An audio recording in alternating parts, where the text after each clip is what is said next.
us. So today we'll be focusing on the topic, the abortion dialogue, overlook critical dimension, where our guest speaker, Dr. Clinton Chisholm, will be presenting for us. He is a multi-award winning author, philosopher, and a Christian apologist. Dr. Clinton Chisholm studied at the Jamaica Theological Seminar, the Jamaica School of Music, the University of the West Indies, Sheffield University, the International Academy of Apologetics, Evangelism and Human Rights, Field and Biola University. In 2005, he was awarded the Honorary Doctor of Dignity degree by the Caribbean Graduate School of Theology in Jamaica, where he served as a guest lecturer since 1993. Dr. Chisholm has been involved in education at home in Jamaica and abroad, having served as high school teacher, lecturer at the Jamaica Theological Seminary, guest lecturer at the Caribbean Graduate School of Theology, tutor in philosophy at the University of the West Indies, and tutor in business ethics at the University of Technology in Jamaica, and teaching assistant in Hebrew at Sheffield University, England. He has also produced 25 educational audio cassettes and several books. Welcome to our meeting, Dr. Clinton, and it really is a pleasure to have you here with us for us to have this discussion, and we hope that we all learn something from this meeting. The floor is all yours. Thank you, my sister. My joy and honor to serve in this regard. My surname is Chisholm. I know it's a weird surname. I've been called different things, Chinton, Chisholm, and other things, but it's Chisholm, an old Scottish name, I gather. All right, so I'm going to ask your permission to share screen. I'll read you all through the presentation, and then you'll have the script available to you. And at the end, I will open for Q&A. May I share screen? Yes, you already have that privilege. Okay. Good, thanks. Let me see if I can find the right thing now. All right, let me get my screen sorted out here. Good. So, the abortion dialogue. The 1973 Supreme Court decisions, Roe v. Wade, most remembered, Doe v. Bolton, almost forgotten, but was critical as well for that cataclysmic decision, in my view, in 1973. Together, considered together, mean that, quote, in the first 6 months of pregnancy, a woman can have an abortion for no reason, but in the last 3 months, she can have it for any health reason. And you can double check my footnotes later on. Health is in quotes there. It's a widely used term there. In the Bolton case, the court said health should be defined, quote, in light of all factors, physical, emotional, psychological, familial, and the woman's age, relevant to the well-being of the patient. All these factors relate to health, end quote. Since 1973, approximately 1.5 million abortions annually have been done in the USA, which means they could wipe out the whole Caribbean population from then to now if they were killing people in the area at that rate. Let's look at some fundamental questions and answers now. 1, what is the unborn within a pregnant woman? Scientifically, the offspring of a particular species cannot be other than a member of that species. Therefore, the unborn is unquestionably a human being, Homo sapiens or Homo sapiens sapiens, I think is a more modern term. The scientists here, I'm not one, can correct me on that. Another quotation here. So, therefore, it is scientifically correct to say that an individual human life begins at conception when egg and sperm join to form the zygote. And this developing human always is a member of our species in all stages of its life, end quote. This is from Dr. Micheline Mathers-Roth, Department of Medicine, Harvard Medical School.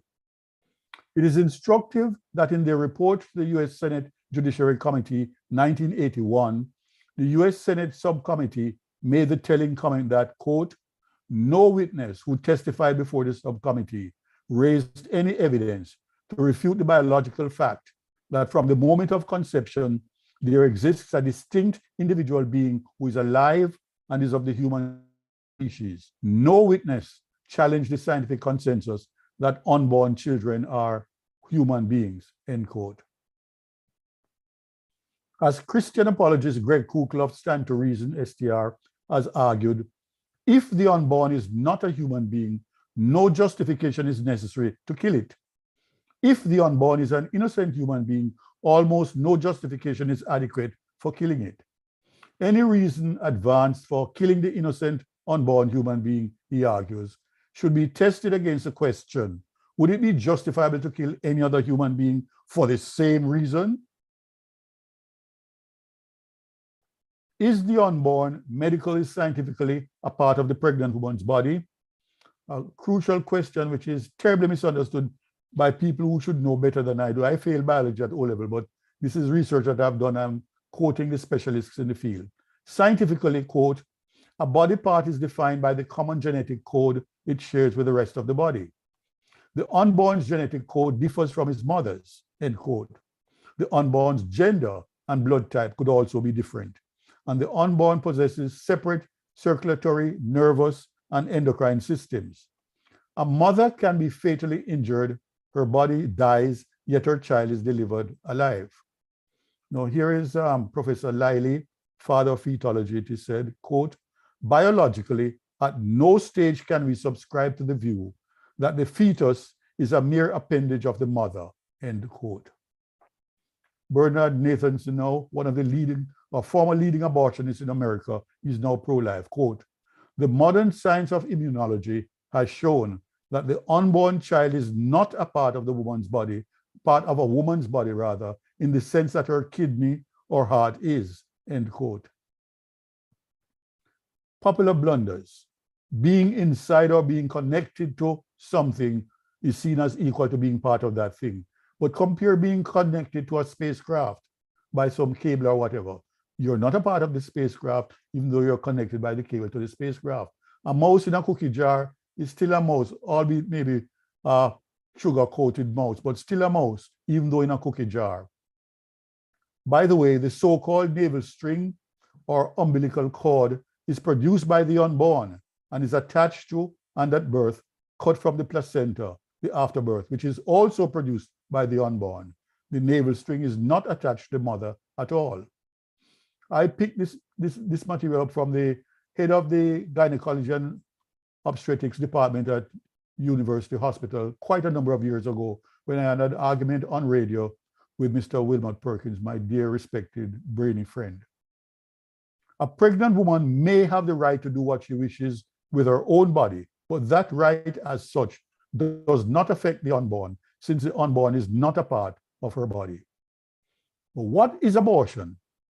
Abortion is the intentional killing of an innocent unborn human being, and as such is morally wrong and ought to be legally wrong as well, unless one can advance an argument for abortion as justified homicide, a legitimate defense in court. Abortion methods, regardless of the one used, the result is often the barbaric killing. Let me just try to, all right, it's not coming, but you can check the footnote there. And the real or probable pain of an innocent human being. And I suggest you see a video clip from Stand to Reason or the Silent Scream video on YouTube. It's barbarous, the way all methods of abortion are despicable and barbarous. Abortion arguments and the Schwartz sled test. 4 morally irrelevant differences between the unborn and the born in terms of a right to life. Size, S, level of development, L, environment, and degree of dependency. And see a recent video from SDR, Stand to Reason, which I pulled on in May of this year. And the URL is there for you to double check. Number 2, does the Bible deal with abortion any at all? Unless it can be defended as justified homicide, abortion contravenes the biblical command against murder. And by the way, Exodus 20, do not kill, is better translated from the Hebrew, do not murder. There's a difference between killing and murder in law, and we should bear that fact in mind. 1 Peter 4:15, would be also implied that murder is wrong. The Bible applies personal language to the unborn. Genesis 4:1, Job 3:3. The Bible calls the unborn child, baby. Luke 1:41 and 44, chapter 2, verses 12 and 16. The unborn are known by God in a personal way, and the references are there. Controversy with Exodus 21:22 to 25. The pro-choice reading says a person who accidentally causes the death of a pregnant woman is put to death. A person who causes a miscarriage is only fined. Therefore, the pregnant woman is of greater value than the unborn. Therefore, abortion is justified. I'll raise a question about the logic of that, therefore. The reasoning is faulty. Even if the reading of the text is correct concerning a miscarriage, quote, it merely teaches that there is a lesser penalty for accidentally killing an unborn human than there is for accidentally killing her mother, end quote. Support for abortion is not in the text. The text can be read premature birth, not miscarriage, as in the NIV version of verse 22, quote, if men who are fighting hit a pregnant woman and she gives birth prematurely, but there is no serious injury, the offender must be fined whatever the woman's husband demands and the court allows. But if there is serious injury, you are to take life for life, eye for eye, tooth for tooth, hand for hand, foot for foot, burn for burn, wound for wound, bruise for bruise, end quote. Might I just add to my notes here that we are terribly misunderstanding the Old Testament so-called lex talionis. I don't like the expression myself, but it's the popular expression for this life for life, eye for eye. And I've seen a stupid comment from, I think it was the great Mahatma Gandhi. If you take eye for eye, tooth for tooth, you leave the world blind and something else. As a law, he was trained in law, but I don't think he ever practiced law. And maybe that's part of his blunder. This is similar to the modern legal principle of commensurate deserts. If I crash into your Lada or some little cheap car, Fiat Uno, and I tear off your back bumper, if you take me to court, you cannot demand the bumper of a Benz or what's the other fancy car? You know, a fancy car. It has to be commensurate to the damage that I've done to your little cheap vehicle. And this is exactly what this ancient legal principle is enunciating, which is now in modern law as commensurate deserts. The reading of the New American Standard Bible is similar. The more traditional word for miscarriage, Hebrew shakal, appears in Exodus 23:26, but not in Exodus 21:22, where the word used is yasa, usually meaning offspring or live birth when used of children. I make some recommendations here for your library. Randy Alcorn, Pro-Life Answers to Pro-Choice Arguments, 1994. Francis Beckwith, Politically Correct Death, Answering Arguments for Abortion Rights, 1993. Beckwith is special. I find him very insightful. He has the most apt illustrations of points that he's making in arguing a case generally. And Bernard Nathanson's The Hand of God has nothing to do with religion, by the way, but he was the one who asked somebody to put on the original videotaping, I've forgotten what the term is now, of an abortion. When he could not do it, he had to be out of town. He asked a friend of his to fill in for him and videotape it. He says after he saw that, he could not do another abortion. And he has never done any since, I gather, and is now pro-life. Now let's look at pro-choices and the not a person argument. This was published in the newspapers in Jamaica, and I think also in one of the newspapers in Barbados. The notion that which results from the fusion of a man's sperm cell and a woman's ovum, called a zygote, and up to 12 weeks later in development is not a person, seems on the surface to be a compelling argument for abortion. But appearances can be deceptive. And this argument is no better than a red herring or smaller fish because it is biologically erroneous and very defective legally. Critical scientific note, quote, The term fertilized egg is also misleading because once fertilization takes place, sperm and egg, or in the case of cloning, the female egg and the donor cell, cease to exist. That is, they surrender their constituents into the makeup of a new human organism, end quote. Scott Klusendorf's 2009 book, The Case for Life. He was my classmate at Biola. He was already a very popular speaker for Stand to Reason in America and elsewhere. From an elementary genus and species standpoint, the argument is on life support. The offspring of a particular genus and species cannot but be in essence like the genus and species from which it springs. If a human couple engages in unprotected sex and fertilization culminates in conception, then another human has been conceived. It is indisputable scientifically that life begins at conception. A human life begins, and that one-celled zygote is a stage in human development through which we have all passed, just as we have all passed through the fetus, embryo, infancy, adolescent stages of human development. Critical note, we did not emerge eventually from these stages in development, but biologically we were all once a human zygote, a human fetus, a human embryo, a human infant, a human adolescent, and so on towards adulthood. At every stage, we are all humans, just different in size, shape maybe, but humans nonetheless. That's basic biology.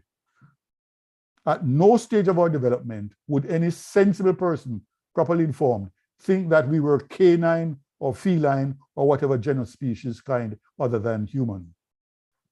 I am no lawyer, though I've longed to become one, but from my reading of legal literature, lawyers need to probe more deeply the logical link made by the US Supreme Court between proof of the beginning of life and personhood in Roe v. Wade, Doe v. Bolton. To me, a non-lawyer, the court blundered somewhat in that it had reputable scientific evidence available to it that life begins at conception. Two 1968 textbook quotations should suffice. Remember, the ruling was in 1973.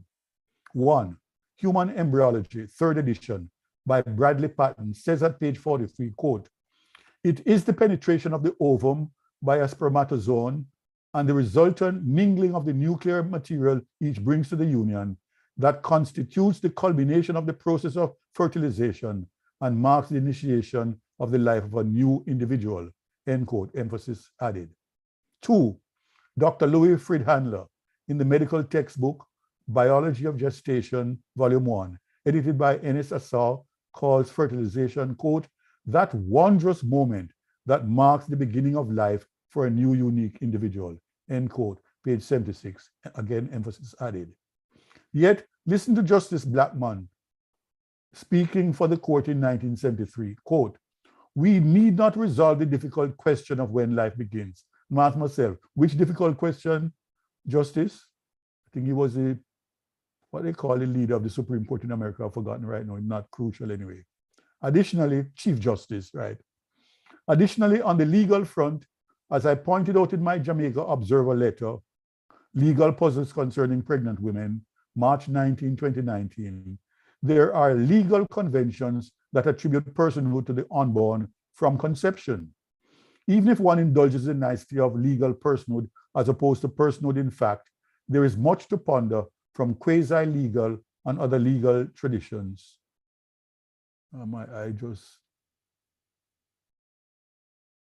That speak to the personhood of the unborn. As lawyer, philosopher, theologian, Professor John Warwick Montgomery, a person I readily call my intellectual father, points out, quote, "In the area of property law, Anglo-American jurisprudence has maintained remarkable concern for fetal rights. In that realm of the common law, property rights, where the protections afforded are the most unqualified and absolute in rem, which means not just referring to a specific case, but a general principle applying to all related cases. The fetus has most consistently been given recognition from the moment of conception," end quote. This is in his Slaughter of the Innocents, page 116. Montgomery goes on to say that the international and comparative law of human rights favors the unborn and so too does the non-obligatory Declaration of the Rights of the Child, which states in its preamble that the child, quote, requires juridical protection before as well as after birth, end quote. On the same page 118, Montgomery adds that, quote, the American Convention of Human Rights, which entered into force in 1978, declares at Article 4 that, quote, every person has the right to have his life respected. This right shall be protected by law and in general from the moment of conception, end quote. Remember, this is the American Convention of Human Rights. Did the Chief Justice in 1973 and his other justices forget that? Raising the issue of personhood concerning a human offspring at any stage of development, given the available biological and legal material, must be seen for what it really is, a smelly red herring and a desperate clutching at a barely visible straw. That was while I was employed at CGST as an academic dean up to 1991. So it was in the Jamaica Observer, 9th of April, 2019. Now, here's one, reproductive rights versus abortion. The latest illogical spewing out of many people who should know better because they're more qualified than I and have longer experience in academia.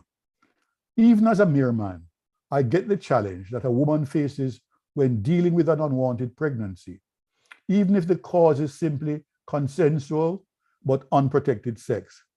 I can readily empathize with the dilemma a female faces when dealing with a pregnancy resulting from rape or incest. I appreciate the dire challenge a woman faces with one of those rare pregnancies where it's a toss-up between her life and the child's life. What remains a major logical puzzle for me is the view that abortion laws violate a woman's reproductive rights. This I don't get at all. How so, I keep asking myself. Think tough with me a few minutes. No abortion law taboos sexual intercourse except the non-consensual kind, and so rape is a crime.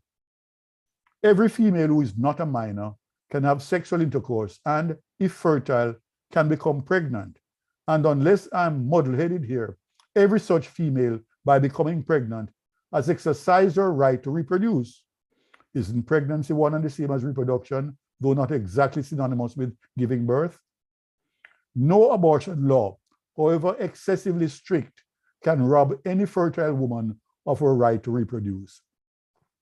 Abortion laws then do not cut against a woman's right to reproduce, but such laws limit her right to terminate the fruit of exercising her reproductive right. This is perfectly understandable, since in law, as in gynecology, there are at least two lives to be reckoned with, and both deserve protection. And the vulnerable unborn is accorded a special protection in legal and quasi-legal documents and conventions. I remind and inform you of a few now. As lawyer, philosopher, theologian, Professor John Warwick Montgomery points out, I know you just heard this a while ago, but it's worth repeating, quote, in the area of property law, Anglo-American jurisprudence has maintained remarkable concern for fetal rights. In that realm of the common law, property rights, where the protections afforded are the most unqualified and absolute in rem, the fetus has most consistently been given recognition from the moment of conception, end quote, reference mentioned earlier. Montgomery goes on to say that the international and comparative law of human rights favors the unborn, and so too does the non-obligatory Declaration of the Rights of the Child, which states in its preamble that the child, quote, requires juridical protection before as well as after birth.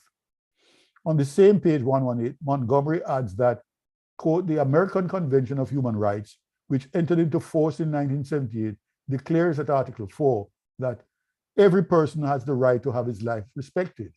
This right shall be protected by law and, in general, from the moment of conception, end quote. It seems to be largely overlooked that the United Nations, in its Declaration of the Rights of the Child, 1950, and again in 1989, stated in the preamble, quote, whereas the child, by reason of his physical and mental maturity, needs special safeguards and care, including appropriate legal protection, before as well as after birth, ... end quote.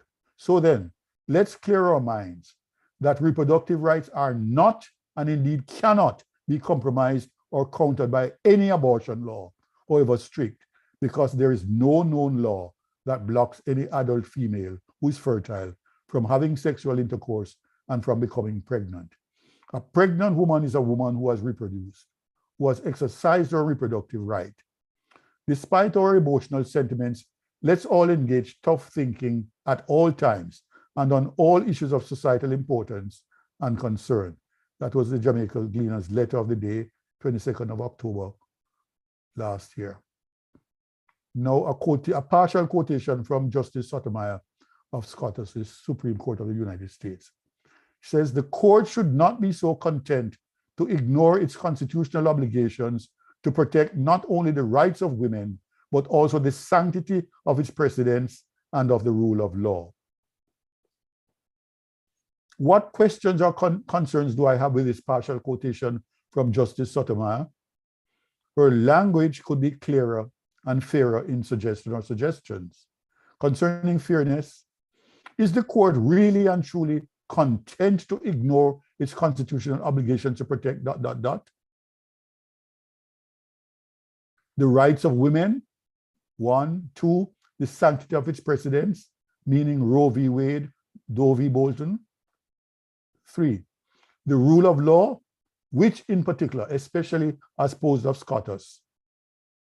Real language clarity. Why not state positively what she desires the court to do, as opposed to what it should not be content to do? I certainly would have been much clearer if she had stated positively rather than arguing negatively for something else. Most importantly, though I am no lawyer, my understanding is that no legal precedent is technically sacrosanct, meaning beyond later analysis, criticism, and possible overturning. That's how judicial rulings get confirmed or overturned after analysis and criticism. Now I'm going to wind down now on miscellaneous points. The tough cases. Let's ponder rape, incest. Genuine sensitivity to a pregnant woman's emotional pain is crucial, but remember and gently urge the fundamental point that an innocent unborn human's life will be intentionally taken.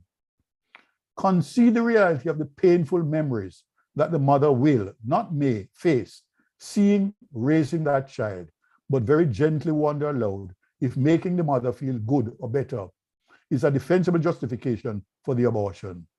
Would the same argument work for a toddler whose mom lacks the means of raising her as best she desires? Adoption, though not an easy option, is still an option. Let's ponder now ectopic pregnancy. The developing human embryo implants somewhere other than the uterus, usually on the inner wall of the fallopian tube. An extremely dangerous situation, I gather, for the mother. With current limited medical technology concerning transfer to a more suitable environment, since both can't be saved, the pregnancy is usually terminated to save the life of the mother. But this is not the intentional taking of the life of the unborn, albeit by saving the mother's life, the unborn will die. Ethically, it is comparable to the plight of seeing 2 of your children in mortal danger, but you can save only one, not both, though you know that saving the one will lead to the death of the other. Might be a little bit difficult to swallow, but ponder it.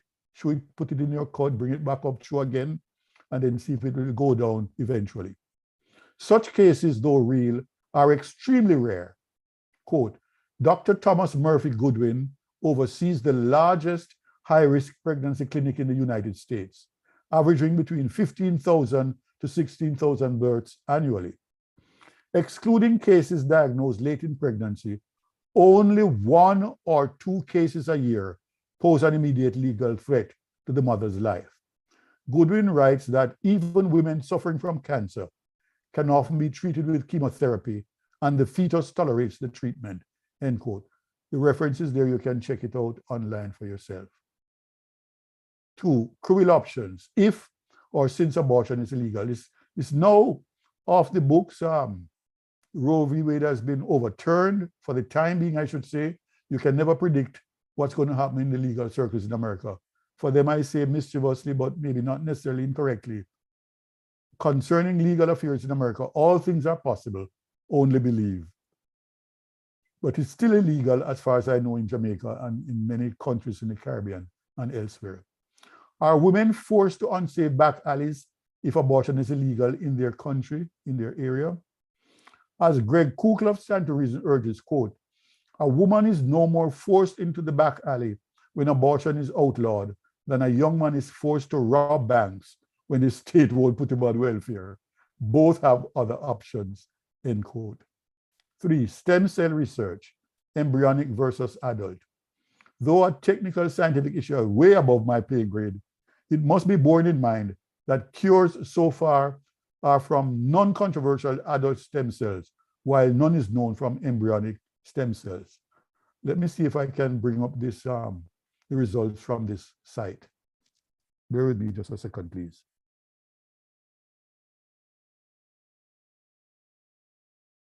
Come on.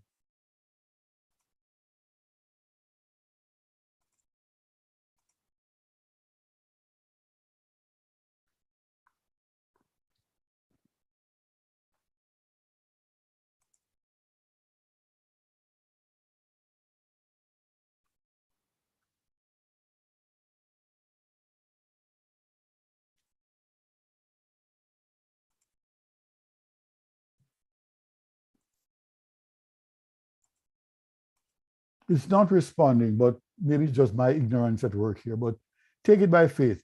There is zero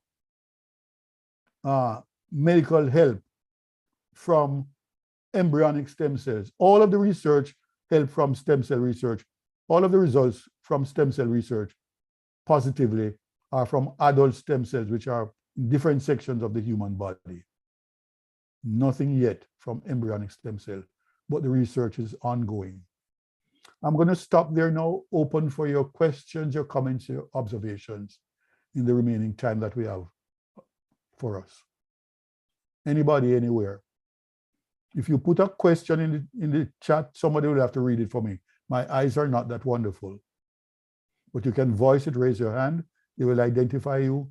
You unmute, and then you speak clearly and concisely.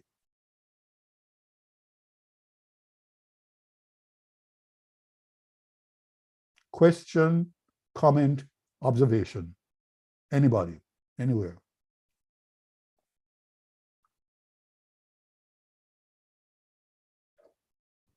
Good afternoon. Are you able to hear us? Mm-hmm.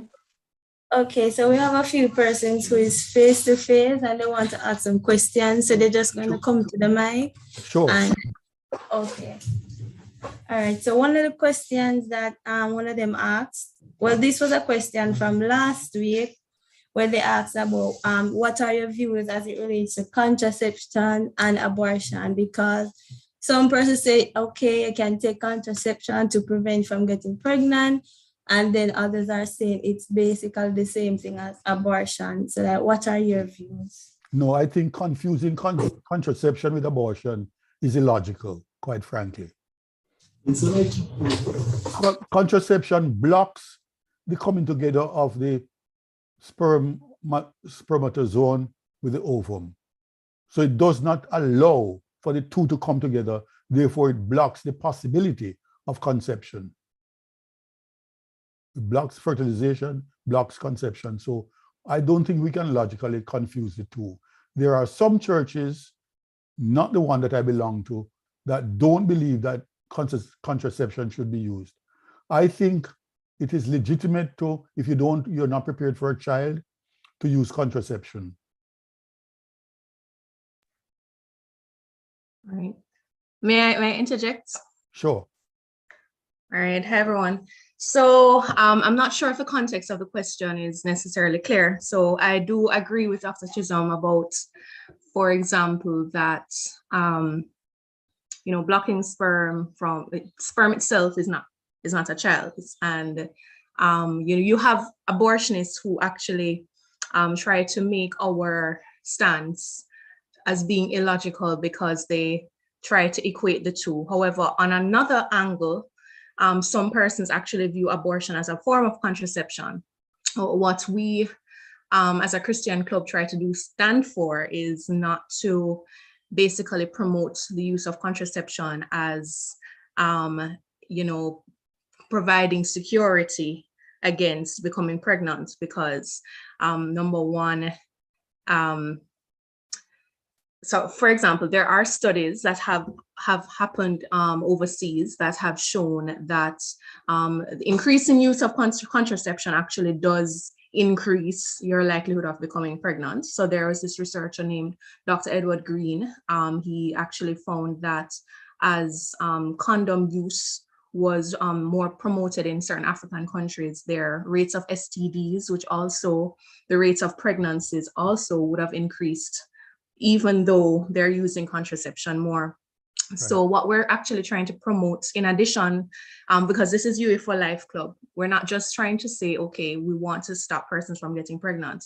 And by all means, this is including contraception. We're also promoting purity. So one of the things we don't want to necessarily promote is saying that, okay, well, if you don't want to get pregnant, you just use contraception.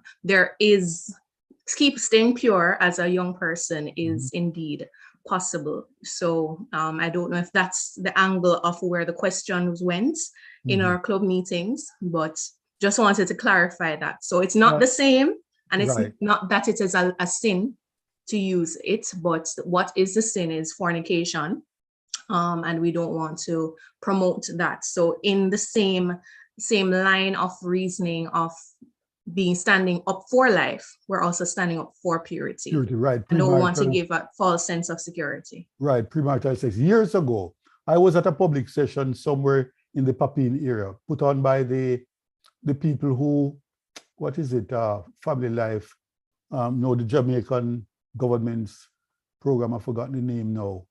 I need to come back home. And they were talking, at that time, the matter was safer sex. So mischievous Chisholm in that session, I said, so I don't understand. What you're promoting condom use, what are you calling safer sex? So if your safer sex is using a condom, what is safe sex then? Because you're using the comparative safer. I was just being deliberately mischievous with them. And they look at me as if I dropped off a truck and hit my head. We have to teach again the language of purity and self-control. Right. The sex urge may be strong, it is never compulsive. No matter how strong it is, no matter how strong people claim it is never compulsive. You can always turn it back by switching your brain frequency. I use an illustration, might be, you're all mature people, so nobody will be offended by it. Take, for instance, if I and my wife and I are preparing to have sexual intercourse, and I mean beyond foreplay, and we're close to boiling point, sexually, romantically, and a gunman comes into a bedroom or wherever we're doing it and says, give me all the money, and pulls out an M16 or some revolver, and I'm scared of guns. And once that happens, do you think we would consummate the act? No. From boiling point to freezing point in less than a second, because your brain frequency has been changed by this intrusion in your sexual context. It is strong, but it is never compulsive. We have to again regain the language of self-control. You can remain pure until you get married, and you can remain faithful after marriage. Okay. Thanks for that, Dr. Chisholm. Sure. Another question at the mic?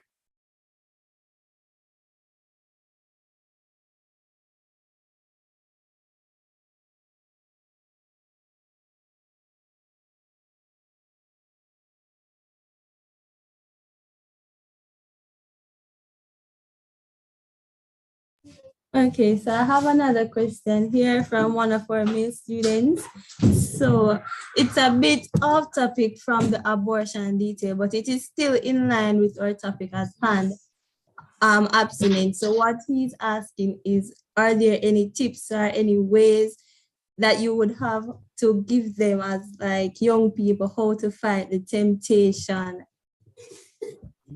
Well, if I go on personal example, I grew up in a very depressed area in Montego Bay. My littlest sister doesn't like me to make mention of where I grew up. I told her that's her problem. I have no problem mentioning that I grew up in the ghetto area of 45 Barnet Lane, Montego Bay, adjoining a road that was formerly, and former Formerly, formerly called Railway Lane, because the railway station was and maybe still is near that lane. But derogatorily, people call it Swine Lane.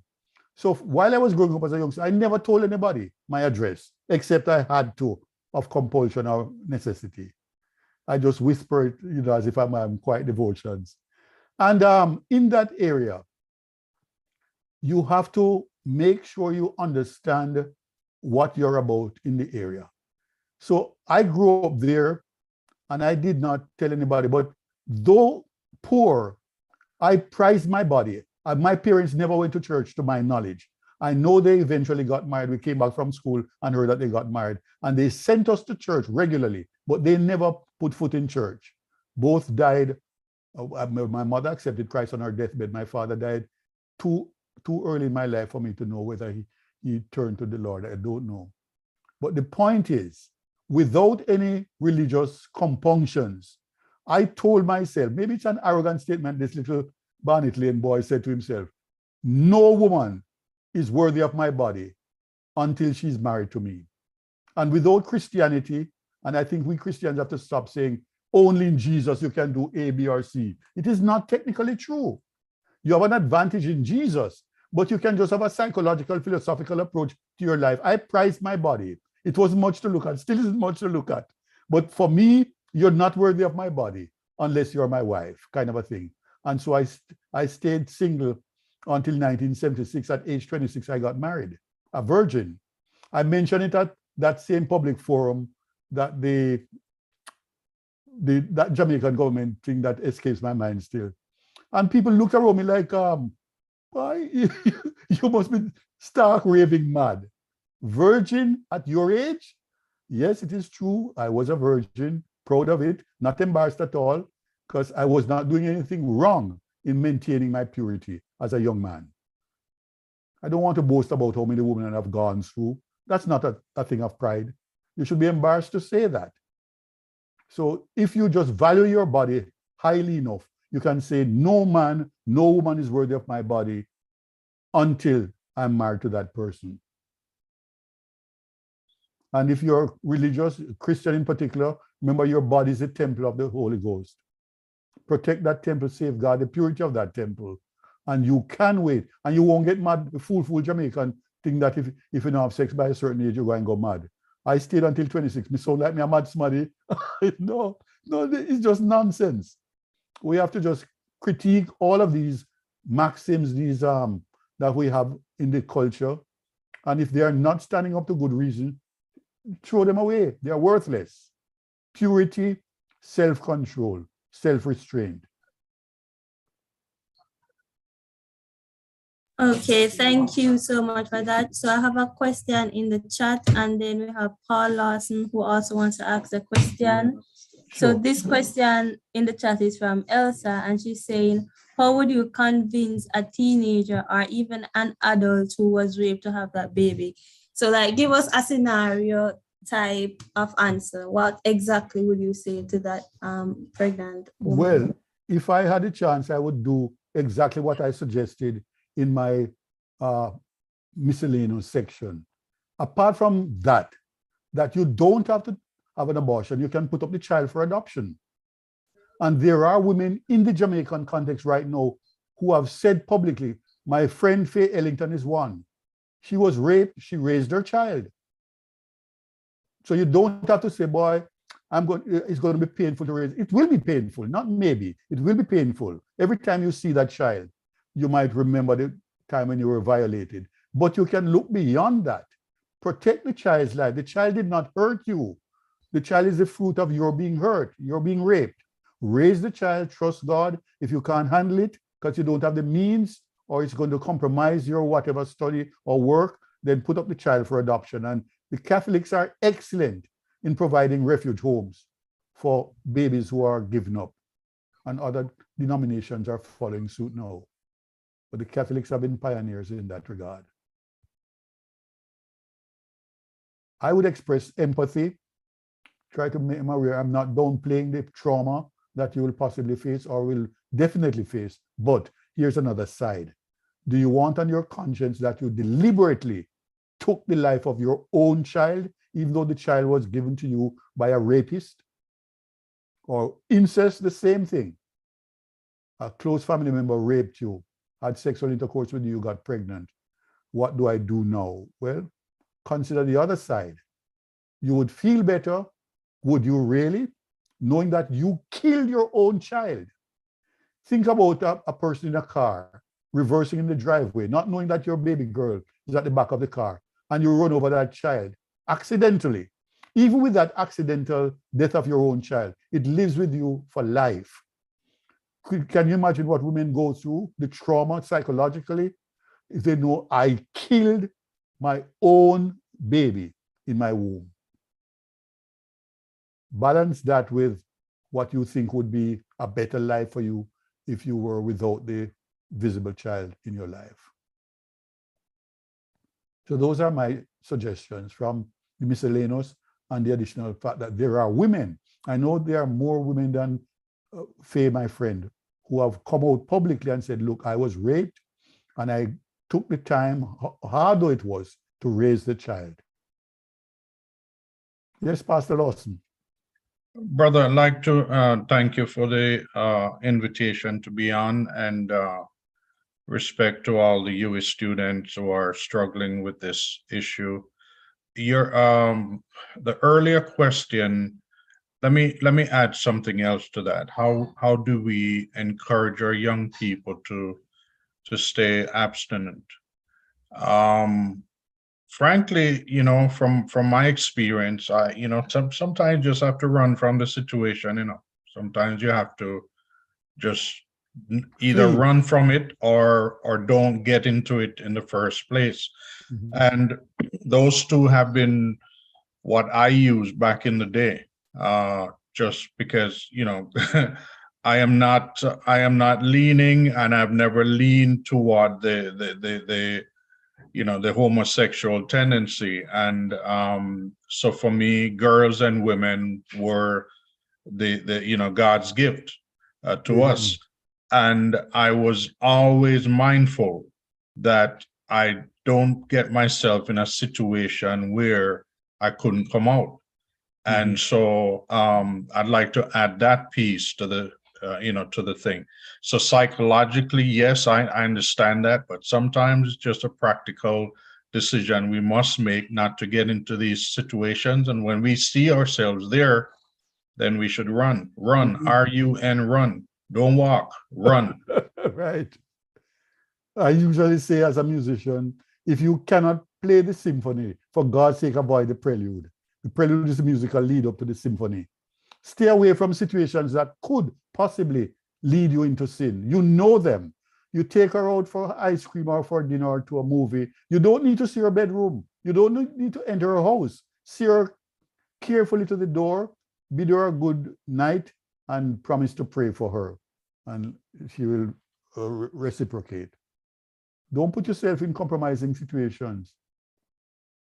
Okay, thank you so much for that, Mr. Lawson. I will also have someone else here who has something to say. Sure. Good afternoon to all protocols observed. So my thing is, so based on what I'm hearing, you are speaking from your experience when you were a child or younger, whatever the case is. When I was young.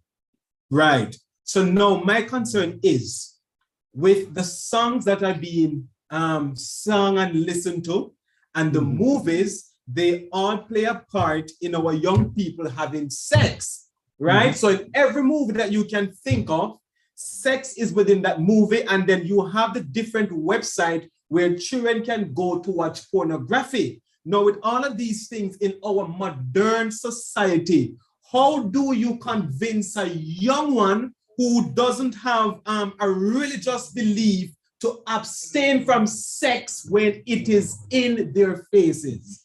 Yeah, but anything in your face you can push away. No, no, sir. No, I'm dead serious, my brother. You're watching a movie Flip off the thing, the stupid thing. You're listening to music, turn off the music. If it is filthy, turn it off. I was not religiously raised. My parents were not church-wise. But I had a principle about protecting my own body. Sir, all right. Okay, that's good. You had that principle, sir. But what about the children who do not or who never grew up in a home where their parents were strict on certain things? We know some ghetto kids, they don't know how to conduct themselves. So how do you approach situations like these for those who did not grow up in a home where their parents were strict on certain things? Okay, don't do that and don't do this, whatever. How do you convince these kids? How do you deal with that situation? You can lovingly guide them to learn to respect their own bodies. It's not anybody's item for those. You just dash it away without warning. No. Okay, sir, all right. Let us be real here. I've heard persons say it, and some phrase might come out, but I apologize for it.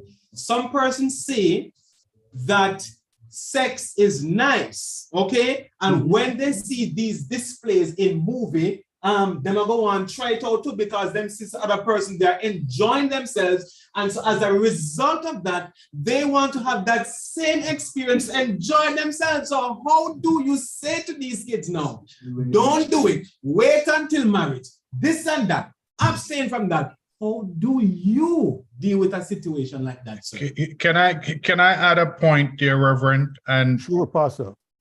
Brother Jermaine, you're very passionate, man, and we need you. We need you in the war. Yeah, so keep sturdy. But there has to be an answer, right? And part of the answer is working through, the situations that, as you rightly said, Brother Jermaine, the situation that is confronting us with the. I mean, I've been looking at Facebook occasionally, and I have seen how even in our Jamaican context, our young women are exposing more and more and more and more breasts and bosom and everything else. So you are right. You're exactly right. But the solution is still the same. The solution remains the same, that through the kind of instruction, if we can get these young people and convince them, you ask, how do we convince them? Then we talk their language. We basically say to them, stay away from this. We basically say to them that these are tools that are very powerful, very convincing. And if we have the opportunity to get them in a setting where we can say to them, this is what we do, this is what we do. Maybe we need to set up another club. Maybe it's not just the UE Club for Life. Maybe the UE Club for Life should start an extension somewhere in some community where we get them to understand the instruction. But the solution is still the same. The problem is the same. The medium or the media is different because now they're exposed to. You're absolutely correct, Brother Jermaine. So we want to be real. So let's get real. And so what are we going to do? What is every person here on this call going to do to create the environment to make sure that we can get these young people who are being mistrained or not trained into morality? And then you added the extra special twist to that, where some of them not in church, some of them don't want to go to church. So how do you handle that? So it is a daunting problem indeed, but we have to start somewhere. And I suppose what we're trying to do here on this call, I assume, is to start somewhere. But we're not going to finish it in one day or in 1 second. And I'm sure that is not what you're suggesting in your realness. But in our realness, in the practicality of it, we have to try to start somewhere. And the message is still the same. You avoid, you abstain, you stay away from it, you stay away from social media. Someone just put in the chat group, guard your eyes, guard your hands, guard where you go. Those are practical solutions. And I agree with you. Maybe we're not working fast enough or hard enough. So I'm with you. I feel your passion. I feel your pain. and this is something that we all need to contribute to.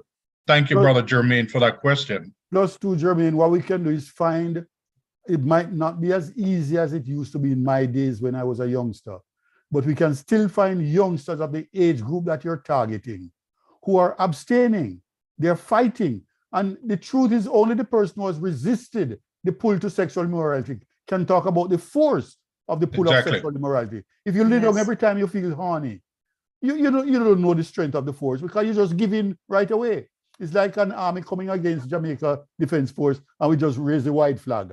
Every army come, we raise the white flag. We don't fight nobody at all. We don't care.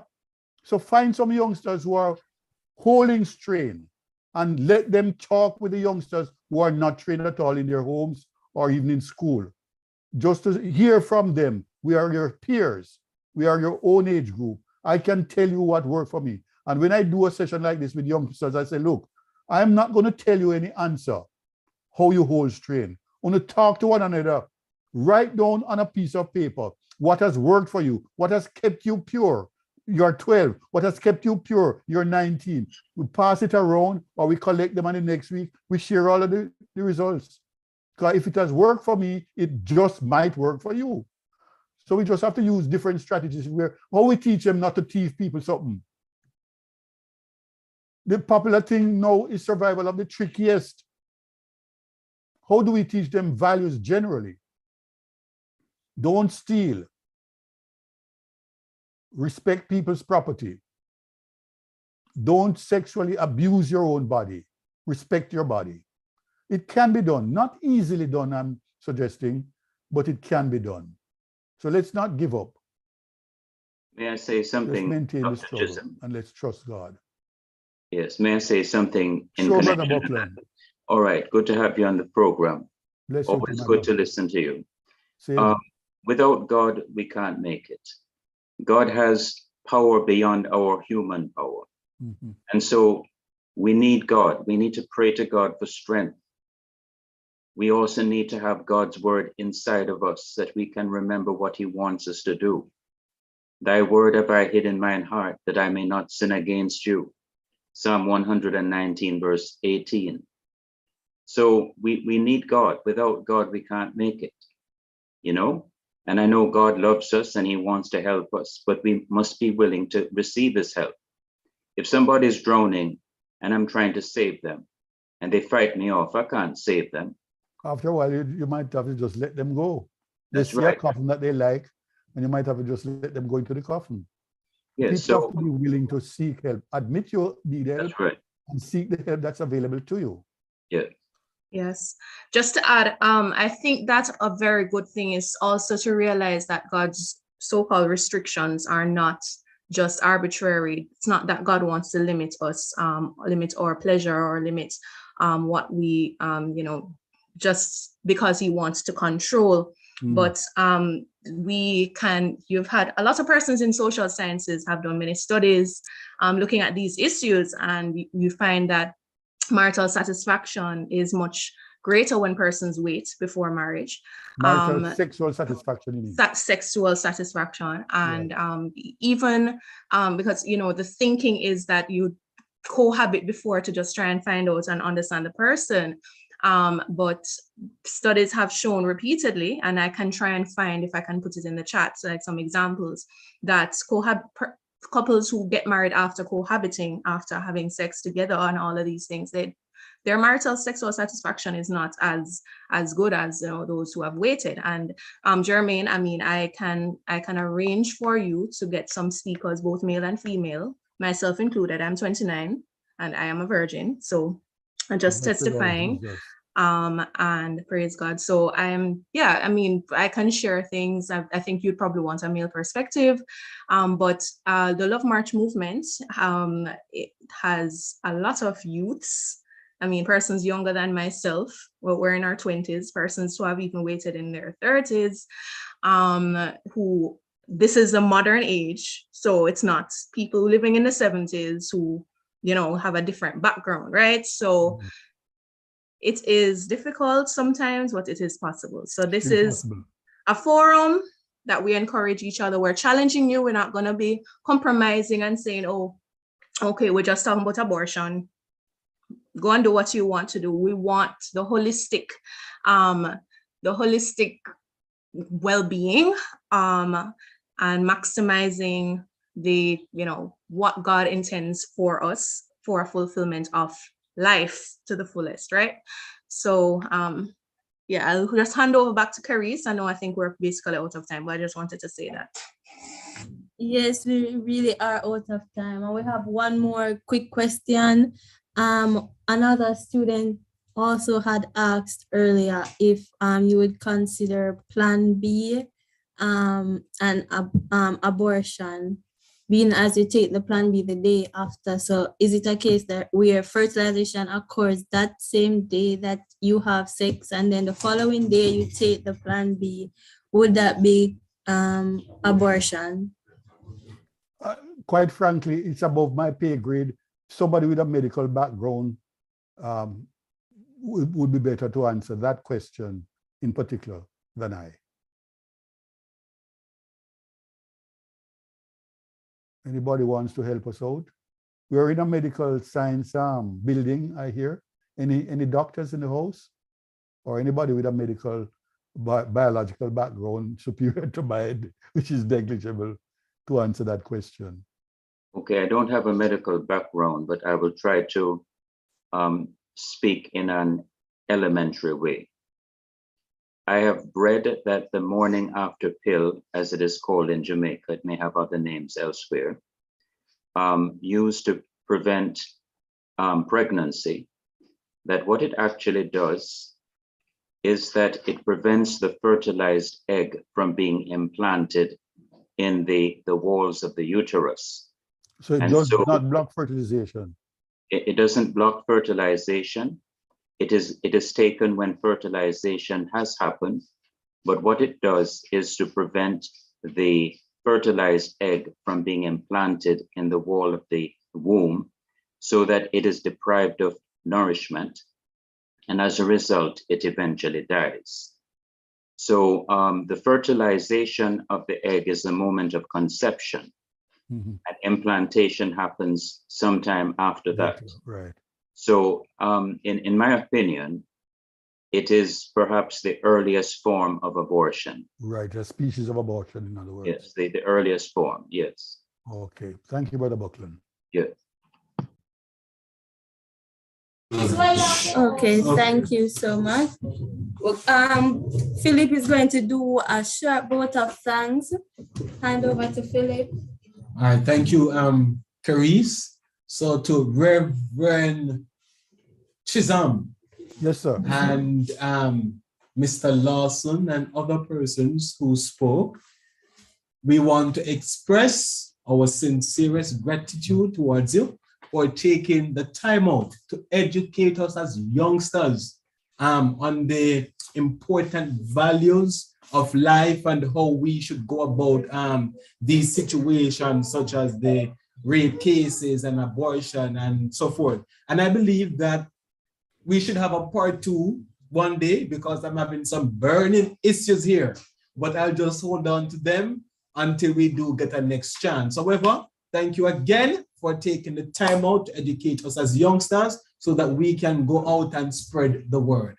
Have a good one. My pleasure. Thank you. And remember, I send the script to Dr. Buckland, and you all are entitled to a copy if you want it. Yes, Okay. thank you so much again. Yes. Who was speaking a while ago? Pleasure. Jeremy, you can unmute. I was just saying my thanks again to everyone. But I don't know if you were muted or wanted to speak. But thanks again to everyone who have been here both online and in person. If we don't have your email address, please do put it in the chat so we can keep you updated. Right, so we do appreciate your time and your questions, and we've definitely also, I think we have some follow-up topics that we need to explore. So thanks again, Dr. Chisholm, and for your other presentations. For those here, Dr. Chisholm is also partnering with another club of ours, the Campus Changers Apologetics Club, which is Bible Defense. So his next presentation, well, he will be presenting at JTS tomorrow online, God willing. So if you would like to have a repeat of this, you can put your email address here if you haven't gotten it. But next week, God willing, we will look at what's the topic again, Dr. Chisholm? Is it about objections? Yes, looking at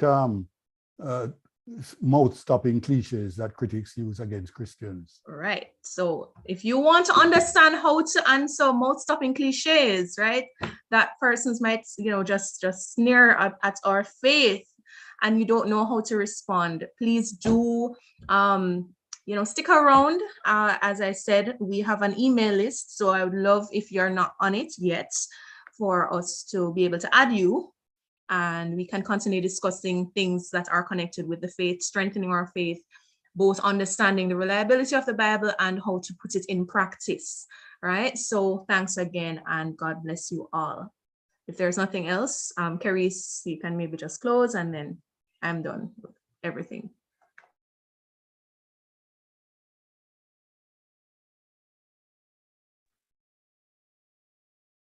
All right, so I'm going to be closing this off now. Have a good day, everyone. Bless you. God bless.